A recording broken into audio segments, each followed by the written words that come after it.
Hi, I am Charan. In this video, I'm going to talk about how to build a simulator of a GPU.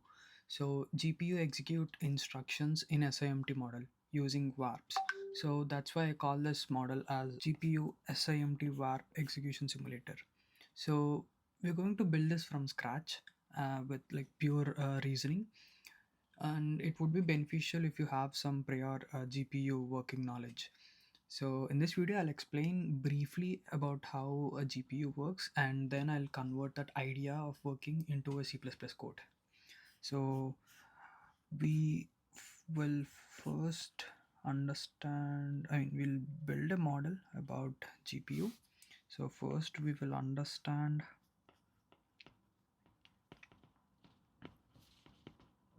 the working of GPU.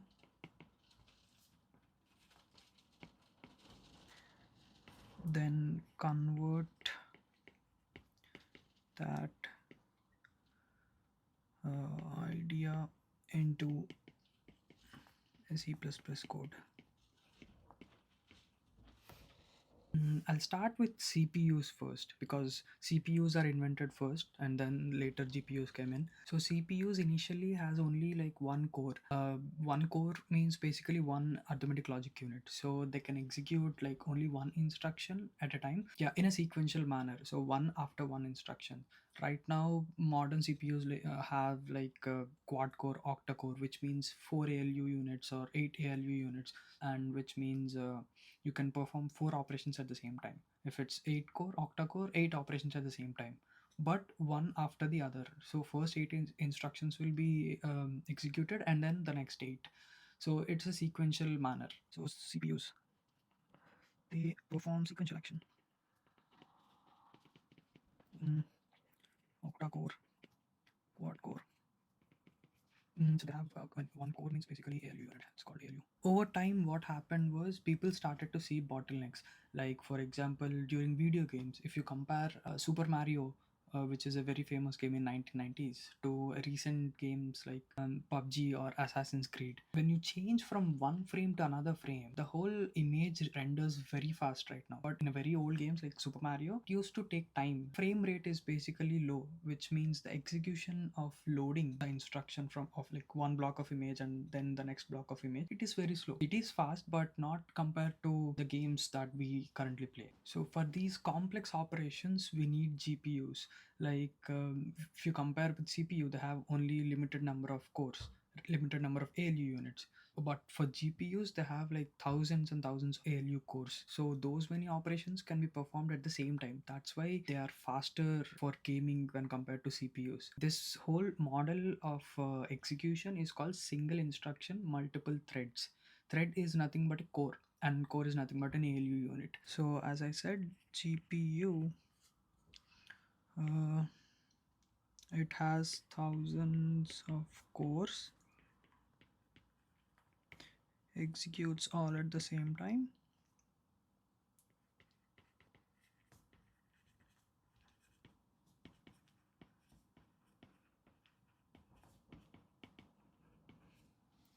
And in many use cases, we don't need all of the GPU cores to execute at the same time for a particular program. It will execute the instructions in a form of groups. So the program decides how many groups it has to use. Group is basically nothing but a collection of threads. The group size is generally 32 cores for NVIDIA and 64 for AMD. So every company has its own formulations, but under the hood, it's all the same working principle.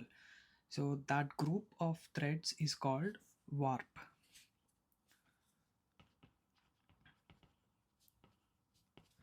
So let's take the NVIDIA scenario. So we are using NVIDIA and 32 cores. So group of threads. Here we are taking we are taking 32. Here we will be taking a program and simulate how a GPU will execute that program. Program is nothing but a sequential form of instructions. So by now I hope you have like basic understanding about how a GPU works. So now I have to tell you about a concept called divergence. Divergence.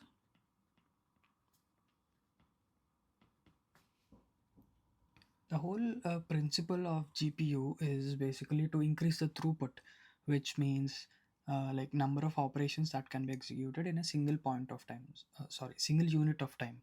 So as we know, like GPUs follow SIMT rule, basically SIMT, single instruction, multiple threads. So while they are following this SIMT rule, they cannot execute two instructions at the same time. In a simpler way, GPU is like it has an army of soldiers, whereas CPU is like leader of the army. GPUs perform only simple operations, like they are not complex; they are just large in number. So CPU core is like a complex ALU unit which performs large mathematical calculations, OS functionalities, and like web browsing, basically all the stuff. But GPU is a simple core, but in large numbers, so they cannot follow two instructions at the same time. It's like they can only do one instruction or one operation at a time. Let us consider a scenario like where our program splits into two directions. Like an instruction will say if x greater than 10, perform this action or else perform the other. So it's like an instruction coming in, three warps are working. So two will go on one side, one will go on one side, but GPU has to execute this one first, the true case first, and then the false case. It cannot perform both at the same time, so one after one. Yes, that is clear. Now we will talk about warp. As I said earlier, warp has 32 cores. I mean, with respect to NVIDIA, 32 cores. These are also called as lanes or threads, all represent the same thing. So 1 2 3 4 5 6 7 8, 1 2 3 4 5 6 7 8, 1 2 3 4 5 6 7 8. So 32 cores. The GPU can have many warps, and all these warps will interact with a memory space. Let us consider we have three buffers: buffer 1, buffer 0, buffer 1, buffer 2. So all the warps will coordinate with these buffers. Let's say this is main memory, this is like shared memory, or this is cache, and each warp here will have one storage space for active mask. So this active mask tells you how many cores in the CPU are active. Let's say if our program uses only a partial warp, like let's say 48 threads are needed for the program. So 32 threads means one warp, one full warp will be used. And then for the next 16 warps, only half of it, I mean, only half of the threads will be active, right? So to determine that, we need an active mask, which tells how many cores are working in the warp. Okay, so and we need one more space. This is called predicate. So let's say if during a branch instruction, like any else case, we have to determine which lanes will be working. I mean, which threads will go to a true case and which threads will go to a false case. Okay, to sum up, a warp interact with three buffers: buffer 0, 1, 2, and then it needs two masks. One is active mask, one is predicate mask, to determine which lanes will be dividing during the divergence. So now to simulate any model, we need to answer four questions. First one is, what instructions do we have? What instructions do we have? Next, what is the state of the model?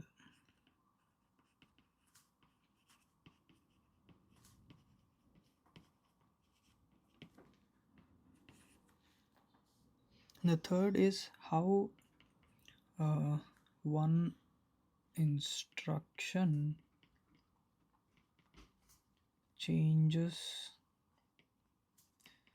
the state of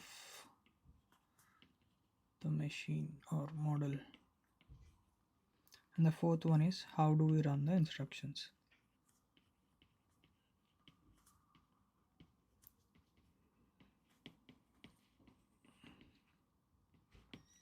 That's all. So if you could answer all these four questions, it is all done. So we will start with the first one. What instructions?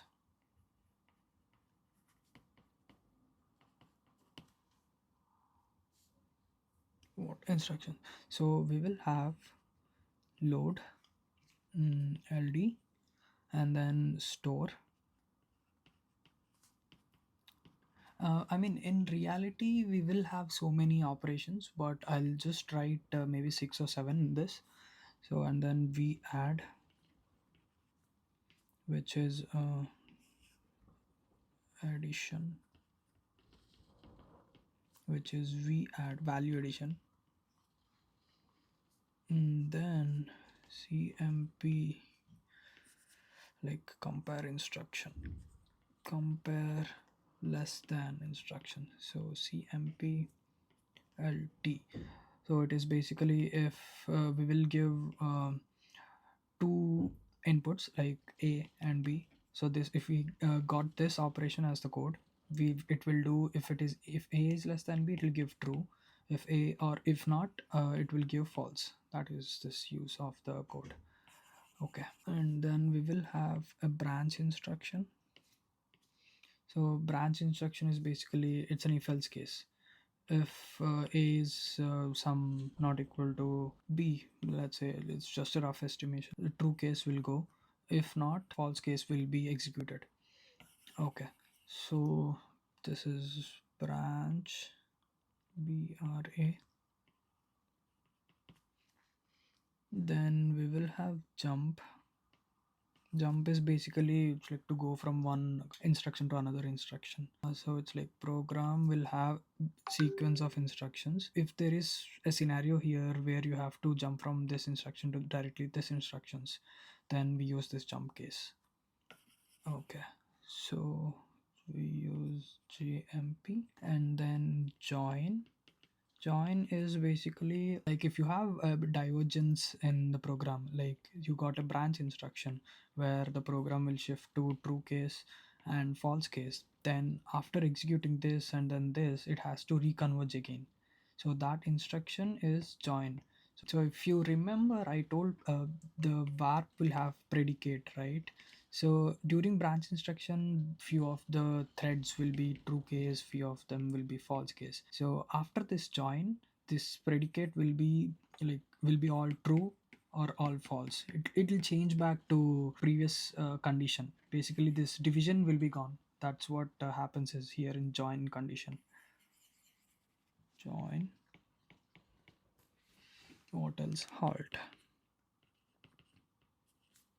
It's basically to stop the program. Then we have state of the machine. The second question, state of the machine.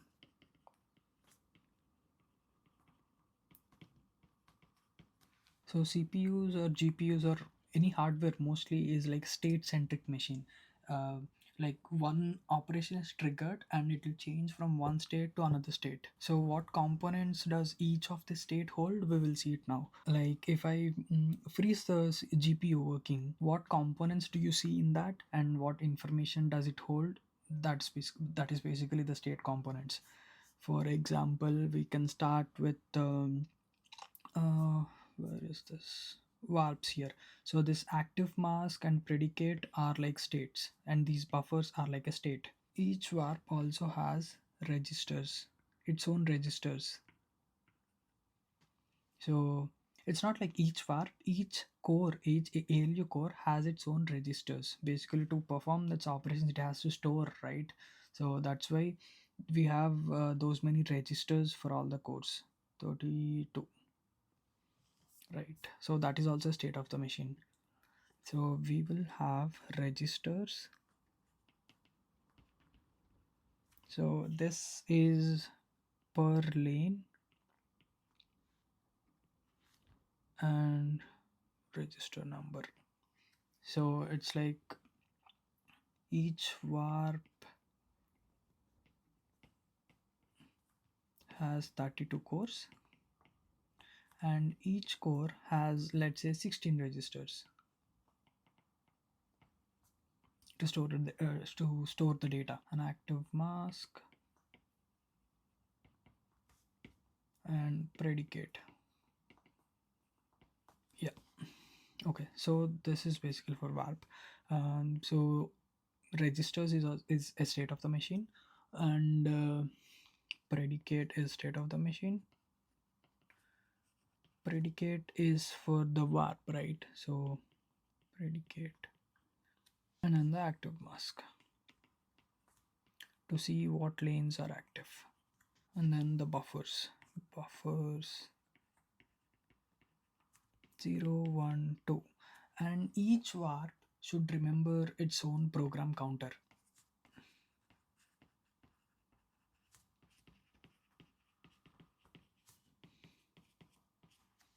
And one more thing is, let us say a program which has two divergence, like it is being divided into, like it is being divided two times. So the program one true and one false case, and let's say this is also being divided later at some point of time and as two true and false case. So during this we have to remember at what point of time the program got diverged, and then at what point of time it has to reconverge back. I'll write it in a different way. True, false, it executes this case, it executes this case, it executes this case, and this further divides true and false, executes, and still this executes, and then one join instruction, and then there should be another join instruction. This join is different and this join is different. So at each join instruction it has to remember for what branch that join is correspondent to. So that's why we need to store it as a form of stack. This is basically to compare, to store for which join, which branch. Now the third question, this is called a step function actually. Step function. Step function. So it says like if we get an operation called addition, like value addition to this action, it tells you to this action. Or if you got a branch division, it tells, oh, do this action, some different action. If you get halt, stop the program. So designing this function is nothing but a step function. So it tells you from for each instruction what operations, I mean what changes inside it for for that particular instruction, so that we can know how the machine is changing from one state to other. And then the final question is how to run the program.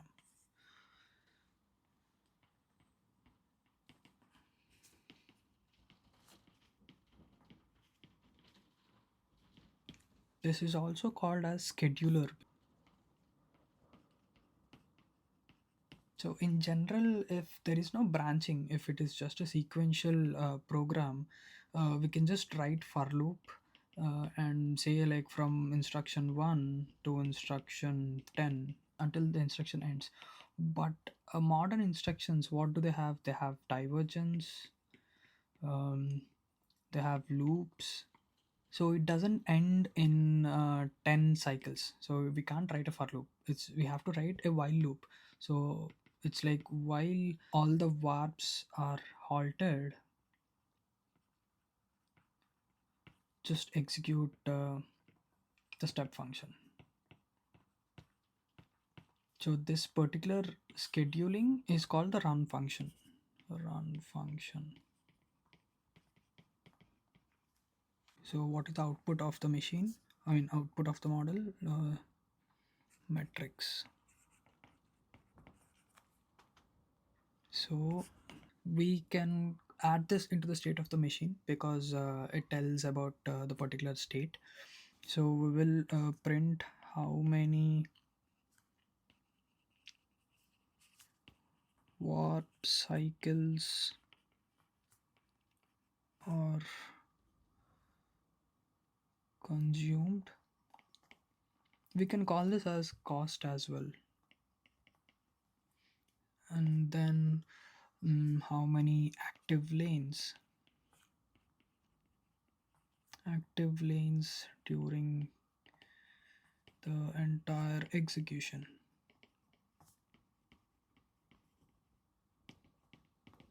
So to give an example for this active lanes, let us say we are using two warps, warp 1 and warp 2. It has 32 cores, it has 32 cores. So let's say the program used 4 units of time. Okay, so let's say 4 seconds. Okay, I mean, an ideal program, it has to use all the threads in the warp. Let's say for first second it has to use all the 64 threads, and the next second all the 64, and for all the 4 seconds it needs to use 32 sorry 64, 64, 64, 64. So the number of active lanes totally will be addition of this. But in some scenarios, what happens? Divergence happens. So let's say the program ran for the same 4 seconds, but the program has divergence. So during the first second, it used all the 64 lanes, and the next second it used maybe only half of the lanes, 32. And the half of the lanes are used in the next second. This is for true case, this is for false case, and at last the branches got merged and all the 64 are used. Now if you compare, if you add up all the 4 seconds, how many lanes are being used? Only these many. So it is 64 less I mean, it is 64 threads less compared to the ideal case. So that's what we will calculate here. Active lanes, count of active lanes. If we divide that whole count by the ideal case, we will get the utilization. Utilization. You can say number of memory operations. Number of memory operation lanes. So this is basically to compute how many lanes are active during load and store instructions. So load and store instructions, and how many divergence happened, branch conditions basically, and how many reconvergences happened. So in a GPU, this has to be equal, this number and this number. How many divergence happened, that many reconvergence should be there. So that is for the metrics. We will divide our program into, let's say, like 4 files, I guess. Yeah, this is not like the only way to write this program, but in general people follow this way in industries. So they call the first one as isa.h, which is like instruction set architecture. This corresponds to our first question that I mentioned, instruction set architecture. And then model.h, this has all our state variables. As I told, the warp state, the buffers, metrics, all these will be defined here. And model.cpp for the same functions. And finally main.cpp, which tells about which takes the instruction and executes it. After this, I will also take different different programs. Like I'll say first I'll take single flow, which has no divergence. Then I'll take some divergence program, and then nested divergence, which has two divergence. Compute heavy program. Compute heavy, like compute heavy is basically like number of additions or number of subtractions, multiplications, these many operations. The loading and storing operations will be less, but these operations will be more. And then what else? Compute heavy, and then memory heavy operations. Memory heavy means majority of the instructions of this program are load and store instructions. We will be comparing the results of all these and do some analysis. This is our instruction set architecture file, ISA file. So basically we have a list of instructions, and this is the instruction format. So it tells you how we have to give the instructions in what format in the program. So we have one operational code here, one destination register, A register, B register, and which buffer to use, and this is like an offset value. So let's say we got the operation code v addition, value addition. So this like we add, and here let's say the numbers 2, 3, 4. Okay, so as I said, each thread in a warp has 16 registers. Okay, so out of the 16, if there is a destination register with number 2 here and 3 here, 4 here, 3 and 4 registered values will be used for this operation, and the result will be stored in the register 2. So that's what 2, 3, 4 means, and this buffer number will tell you which buffer to use.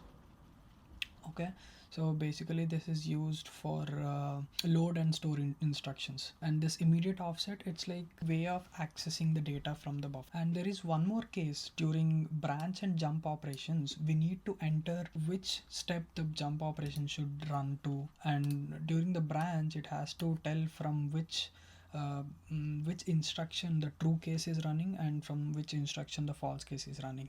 So let's say ideally we'll get it as BRA7, so which means from instruction 7 it is a true case, and from the next instruction of this branch instruction is called the false phase. So next file that I told about is model.h, which tells you the state of the model. So this is the buffer that I told.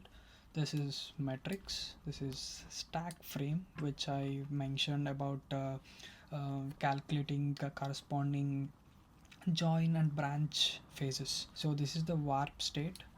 It has registers which are 16 in number, and this has the predicate branch, I mean the predicate value for like to tell which lanes are going true and which lanes are going false during a branch instruction. So this will be our base mask, and this will be our active mask.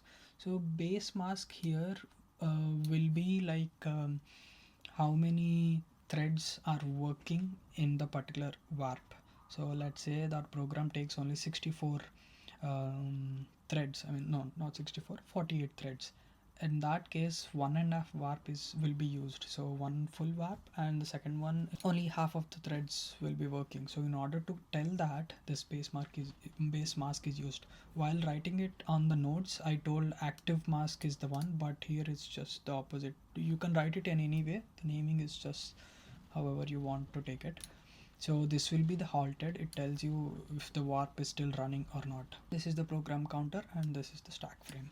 The whole ideology is when you take a program, it just executes all the instructions of it in all the available warps. Okay, so one instructions will be executed by all the warps, and then we have GPU run instruction, which is the fourth point that I told, the fourth question, like how to run the program. This step function is the third question that I mentioned, how the model changes from one state to another state. So this run function will trigger this step function every time until all the warps are reach the halt state. So this op name will basically give you, let's say we got the instruction as OPP, right? We add value addition. So this op name will extract the meaning of that. This is used for the result phase actually, and this function will compute how will match how whatever branch has the corresponding, I mean to which branch the corresponding join is. This is basically initialization of the warp. When the warp is triggered, all the values of it will be initialized to zeros. So you can ask me like, why are these in a struct? Why are these in a struct? And why is this in a class? So these are different components of hardware that we have. So these components are all different in GPU. So buffer is at one place, these metrics are at different place, this stack frame is a different component, this warp is a different component. That's why in order to separate all of them, we are writing in structs, and all these components have only an object value. These doesn't have a function. That's why we wrote it as struct. And these functions are written in a class because these are functions, these are doing something, that's why it is in a class. And public and private, so run is the only instruction that will be popped out for a human eye. So basically consider that GPU is like black box, so you have only the switch outside, so internal functions are no way you're concerned. So those functions are in a private class and this is outside in public. So this is basically a good practice of using oops concept in modeling. Then the model.cpp basically executes whatever happens in here, or whatever functions that we mention in here. So as I said, we are using active mask to predict the number of trues and false cases. Is it? In order to do that, instead of taking a whole array for it, we are using bit masking. So it is a 32-bit number with only ones and zeros. So whichever place it has one, that particular lane will be executed, and whichever place has zero, that won't be executed. So in order to calculate the number of ones in it, we use this function. This is like a pre-computed function, we are not writing this. This is get function for the buffers. In this buffer, we are taking 3 buffers. In order to select each of the buffer, this get function will be used, and this is the op name, and this is code for computing the branch and join stack. So this is where we are initializing the warps once they are created, and this is the step function where everything happens. So these are the function inputs, and there are 3 conditions where the function will go false if these conditions are met. Like if it is halted, it will stop. If the mask is 0, that means which all the lanes are not working, warp will not be executed. And if there is a case of like program counter is let's say that we have 10 instructions, so the size of the program will be 10, but if the program counter says 11 or 12, I mean it doesn't make sense, right? So that's why the warp ends. So these 3 are like base conditions. So we are taking whatever step operations we have, those many cycles, so that's the cost. That's why we are increasing for every step function, this is like updated by 1. So number of active lanes, so how many, this is the mask, 32-bit number mask, how many ever ones are there in this, those many lanes are active. That's why it just this pop function calculates the number of ones in this. This is just for printing of trace for each step function, whatever PC it is in, whatever operation that is going on, the mask, and what stack the size is in. So stack size will tell you how many divergences are there, that's why. So this step function, this whole step function will execute for each lane. So in order to do that, we have to determine if that lane is active. So this operation will help you to tell if that lane is active. So in the active mask, we have 32-bit numbers, let's say 101010 and all these numbers, right? So it will right shift until how many, let's say third bit, we need third bit. Lane is number 3, okay, lane number 3. So we need to see third bit if it is active or not. So we have to right shift those many times. So then the least significant bit will be the one that we require. And if we do an AND operation with 1, if it is 1, it will be 1. If it is 0, it will be 0. So that's how we determine if it is active or not. And then the switch case, whatever operation it has, that operation will be performed. A load operation, store, value addition, compare left, select, branch. And this is the complex one. If there is a branch, it will compute 2 stages, taken and not taken. It's like true or false basically. So the predicate will be computed, and if these masks are not zeros, I mean there are some values of ones in it, that's when we can say there is a divergence. So half of the instructions will go to the false case and half to the true case. So fall through is basically like, consider it like a false case. So it will just update the counter and execute the program. Target program counter is where you have to join again. So target PC is basically the false case, the starting of false case. So the instruction will be given as BRA7, branch 7. So BRA will be taken to do this command, and 7 number is called the target program counter. So the true case will be executed from the target program counter 7. and the join program counter for that will be calculated from this branch, the branch to join function. So if there is no divergence or the join piece is less than 0, when initially we put it as -1, so if it is -1 or there is no divergence here, so it will just do one way of execution here. And then this is the stack frame that we are talking about. So the deferred mask will be not taken, and fall through is like the false case, which is just the next instruction. So from that point of program counter, it has to execute the false case until it is joined. This is basically for what the true case, and then it changes the mask, ends it. That's all. So the taken will be the mask now, and the program executes using this active mask, and at the join condition it extracts the stack and uses it for the false case. And this is just a jump instruction, and this is join. So here it will tell if the stack is not empty, it will check the back of the stack. So, and it takes the active mask PC and read from that particular stack values. So, and then it increases the counter for reconvergence, which means we saw the join case. If the stack is not empty or the back of the stack value is not equal to the joining program counter, it will just go do the next operation. Because if it is empty, there is no convergence, and if the latest value in the stack is not equal to the join current program counter, which means there is a nested divergence. And next is the run operation. This is what that triggers the whole program. So first it will calculate the number of warps. We will give the number of threads first, let's say 48. This equation will be used to calculate the number of warps. Let's say we have 48 threads. This program is using 48 threads. Then this mathematical equation will tell you 2 warps will be needed, because 32 is 1 warp, right?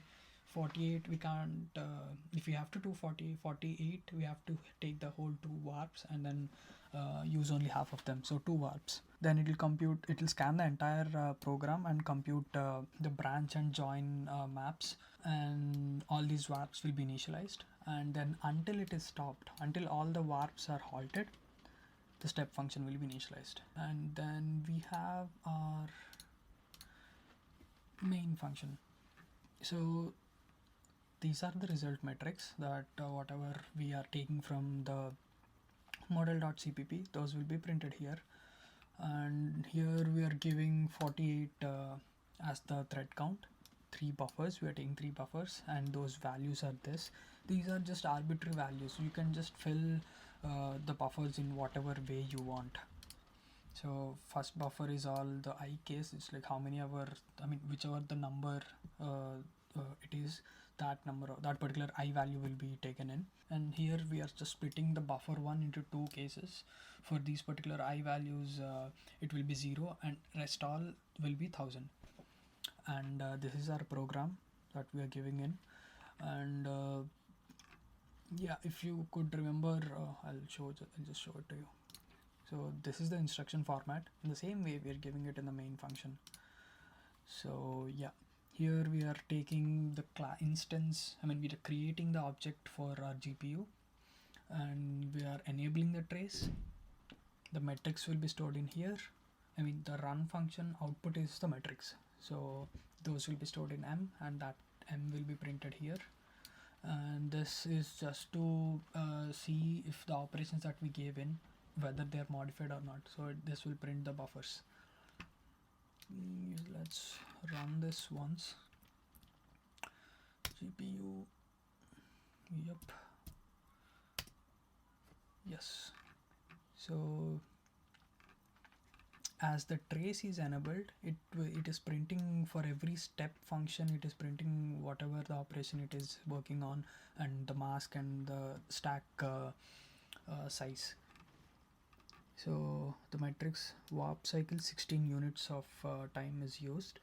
Number of active lanes 320, utilization 625, and memory lanes 144, 1 divergence and 1 reconvergence. So this file will have different programs telling nested divergence. One is the control, with no divergence, nested divergence, and single divergence, and memory heavy and compute heavy programs. So this is called this is compute heavy. So basically we have only 2 operations for memory, and 2 operations for, and 1 operation here for memory as well. 3 operations, and then the rest of the operations are all value additions. Okay, so compute heavy is like many computations, but like 2 or 3 storage values, memory computational instructions, and memory heavy is just the opposite way of it. We have many memory operations and few compute operations. After this, all these results will be printed into a CSV file in here for different scenarios, for different divergence. What is the value of divergence, how much is the utilization, how many cycles are running, so all this. And upon this, we have like 5 graphs actually. This graph will tell you the number of operations, and this side is just the cost, which is nothing but the cycles are, which we can also say it as number of seconds or number of units of time it took to run. The previous one is compute heavy scaling, this one is memory scaling, and then this is the important graphs. I mean, these 3 are the important graphs. So we used 6 number of threads: 48, 64, 96, 128, 256, 512. So all these last 5 are exact number of warps. Like 64 threads means 2 warps, this is 3 warps, this is 4, 5, 6 warps, and is equal to 48 is the only partial warp.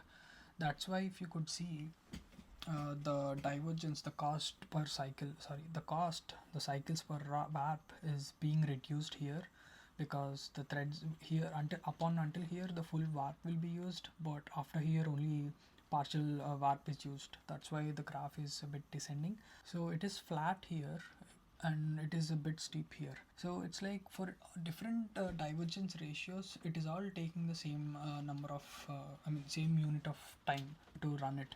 Why? Basically, once there is a divergence, it has to compute the true case and then the false case, right? If you compute number of operations for true plus number of operations for false, both will be equaled in all the different cases of splittings. So even though it is like 20% of true and 80% false, or like 40% true, 60% false, if you compute the true and false time, both will be same. And the second graph tells you about utilization and cost.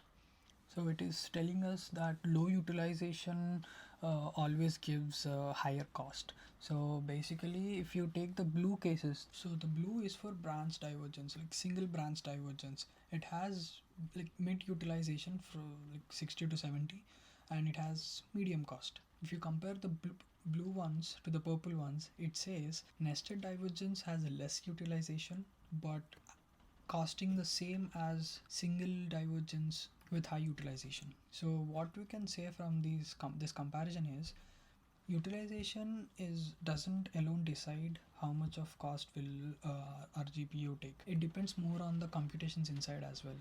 So how many divergence are there, if it is whether it is a compute heavy or memory heavy operation, this kind of thing. So in the third graph, it tells us about, the GPU running cost is more when there are more memory operations. So if you compare compute heavy to memory heavy operations, you see the green ones here.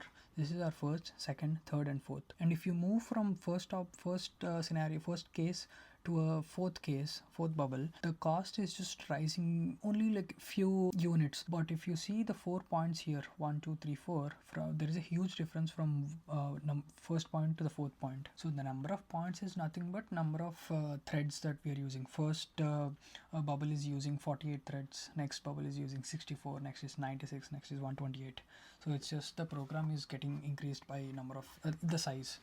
So I've pushed all this code and these graphs into my GitHub, so you can just check that out if you want to know more. I have written a detailed README file, and to understand all this, before you just have to have some proper understanding about how the GPU works. Then understanding this will be a really easy task.